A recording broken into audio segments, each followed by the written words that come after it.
बर' स्कुलफोरा गंसेबो सरकारि जायाखै बे एकर्डनि गेजेरजों सरकारि खालामजोबनाय जासिगोन होननानै बयबो रायजो राजानो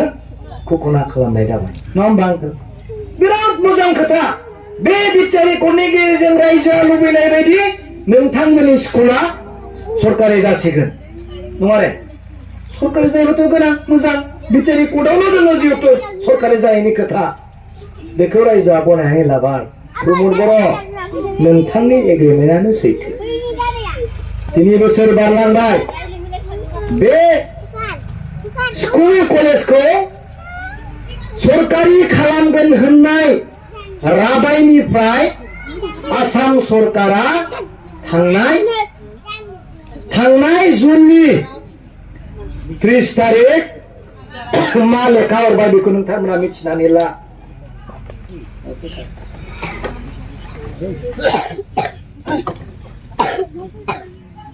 एकर्डआव थानाय दफाखौनो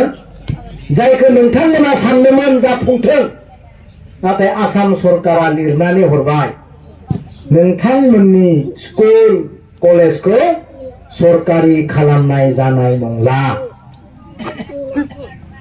मिथिबायना बेखायनो आं मानो थाखाय बुंदों जोबनायाव बुंगोन आङो दै जुरिजेनदोंसो नोंथांमोननि स्कुल कलेज सरकारि जायिखौ जोंनि आसाम सरकारा खालामनो हाला इंलिसाव ओरैबायदि लिरदों इंलिसाव ओरैबायदि लिरदों it is not possible for state government for provincialise the college नोंसोरनि कलेजफोरखौ सरकारि खालामनो जों हाला आसाम सरकार माने बीजेपी सरकार नङा होमबा बीजेपी सरकारानो एकर्डनि गेजेरजों सरकारि स्कुल खालामगोन एनडिबि खौ बख'गोन नैबे एकर्डनि गेजेरजों बुंदोंमोन नाथाय आसाम सरकारा दिनै बुंहरबाय जे जोङो सरकारि खालामला मोननै थांबाय आरो बुंबाय जेसेबां भेन्सार कलेज स्कुलफोराव मास्टारफोरा ओरैनो फोरोंगासिनो दङ गासैखौबो सरकारि खालामजोबनाय जासिगोन नङा होमबा बेथ' बिराद मोजां खोथा नों प्रमद बर'नि बुंनाय बायदि आसाम सरकारनि बीजेपी गभर्नमेन्ट बुंनाय बायदि नाथाय दिनै सासेबो नखरसेनिबो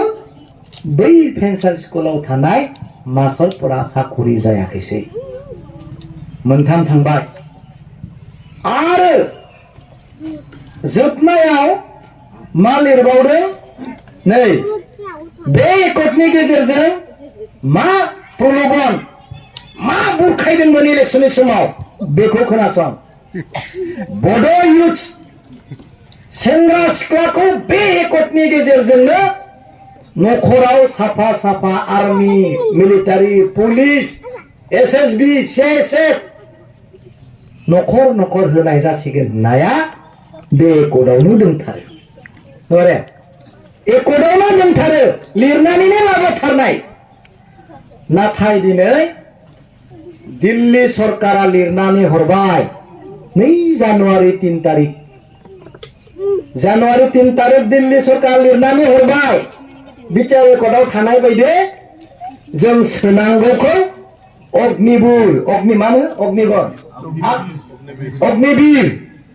अग्निवीर कम्पानी बेयावनो जोङो सोजोबखाबाय सोरबा सासे मोनदों होनबा जोब्बाय रन्जन दैमारियाबो एकर्डनि गेजेरजों गवाखैसै सानजा सीमा बारिनायाबो बारियाखैसै स्कुल कलेजाबो जायाखैसै मास्टरफोराबो साकरि मोनाखैसै नखर नखर साख्रि होगोन होननायाबो मोनाखैसै 1500 कोटी फैगोन होननायाबो थाइसेबो मोनाखैसै अब्ला नायदो अब्लाबो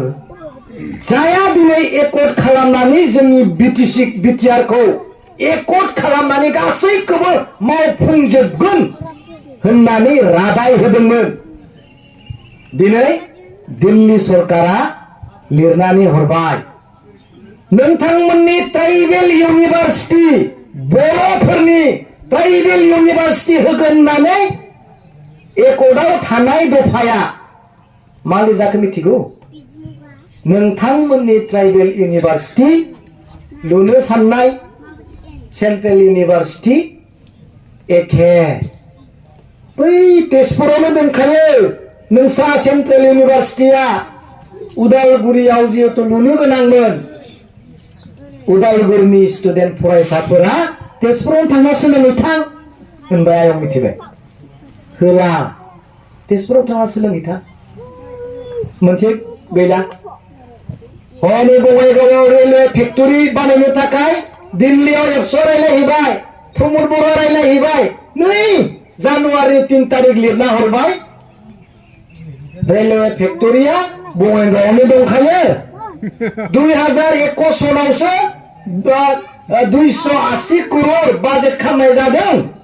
बेयावनो बीटीसी नि मानसिया ट्रेनिं ला जोब्बाय एनआईटी बुरै-बुरैफ्रा मिथिनाय नङा बिराद गोदोर इनस्टिट्यूट एकर्डआव प्रमद बर' लाना फैदोंमोन बेजोंनो फाग्ला फाग्लि खालामजोबदों सेंग्रा सिख्लाखौ NIT national institute of technology होनना बुङो आबैमोन बिराद गोदोर अनुष्ठान बे अनुष्ठानखौ मोनोबा जोंनि गथ' गथाय सेंग्रा सिख्लाया मोनसे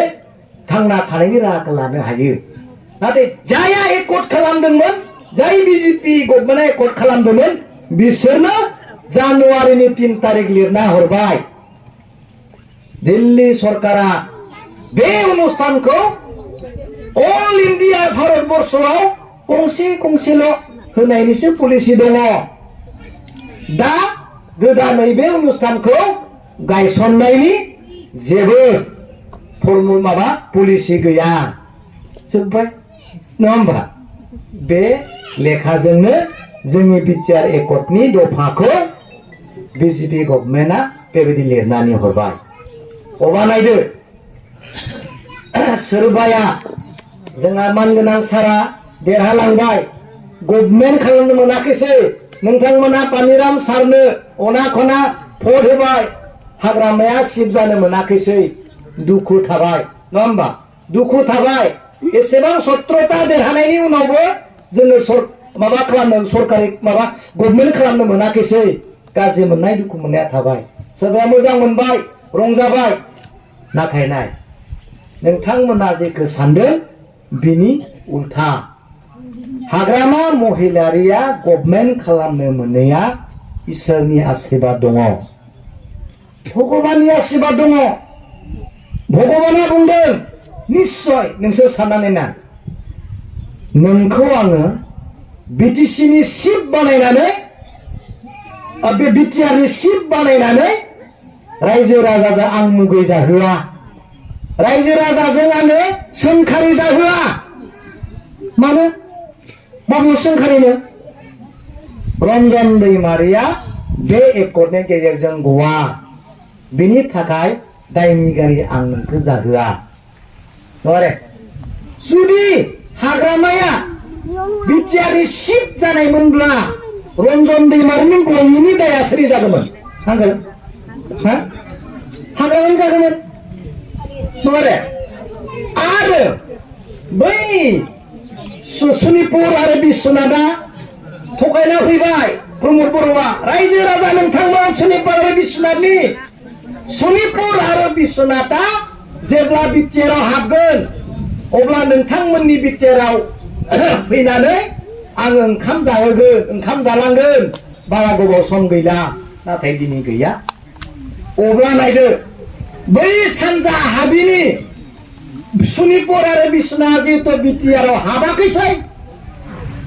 जुदि हाबाखैब्ला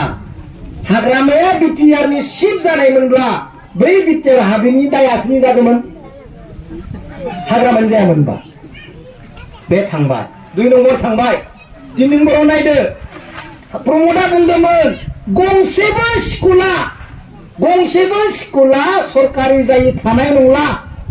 गासैबो सरकारि जाजोबसिगोन गंसेबो स्कुल फेन्सार थानाय नंला हनै कास्टम सारानो इडुकेसन सेक्रेटारिमोन बिराद कालेक्ट खालामबाय डाटा मास्टरफोरखौ लाना थांजोब्बाय प्रमद बर' सानियाव बियो नों जुदि नोंनि स्कुला जुदि सरकारि जायोबा नों बोरै हाग्रामाखौ सापर्ट होआ माबा प्रमदखौ सापर्ट होआलासिनो थानो हानो सापर्ट हो नंगौ नङा रे जुदि प्रमद बर'खौ आं सापर्ट होनो आंनि कलेजा जुदि सरकारि जायोबा आंनि स्कुला सरकारि जायोबा बुथुम जोबदों बियो मास्टरफोरखौ लांजोबदों सोंलायनायाव दा नायबाय गंसेबो गैया अब्ला नाय बे कर्टआव थाखानाय दफायानो जाफुङाखैसैब्ला हाग्रामाया माबोरैबा जुदि गभर्नमेन्ट खालामनायब्ला नोंथांमोननि स्कुला थालांनायाव हाग्रामानि दाय जायामोनबा हाग्रामानि दाय जादोंमोन नङा दा बे थांबाय आरो नाय बिराद गिलु बालु आदा कास्टमा मोनसे रुल लादोंमोन न'खर न'खर सेंग्रा सिख्लानो साख्रि होगोन होननाय बायदि सेंग्रा सिख्लाखौ बुथुमजोबना ज्राव गारना दोनदों आदाया बे बिराद स्टुडेन्टफोरजों लिंदों आदाया इडुकेसन सेक्रेटारि नोंथांनि नोमफाया भेन्सार स्कुलाव टिचार नङा होमबा नोंथांनि स्कुला जानांगौब्ला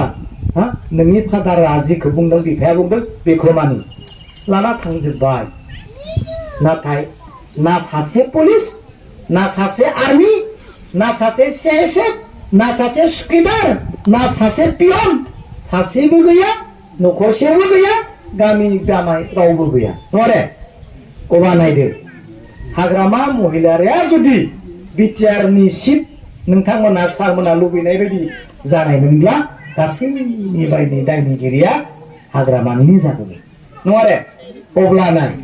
हाग्रामाया महिलारि सारा नोंथांमोना लुबैनाय बायदि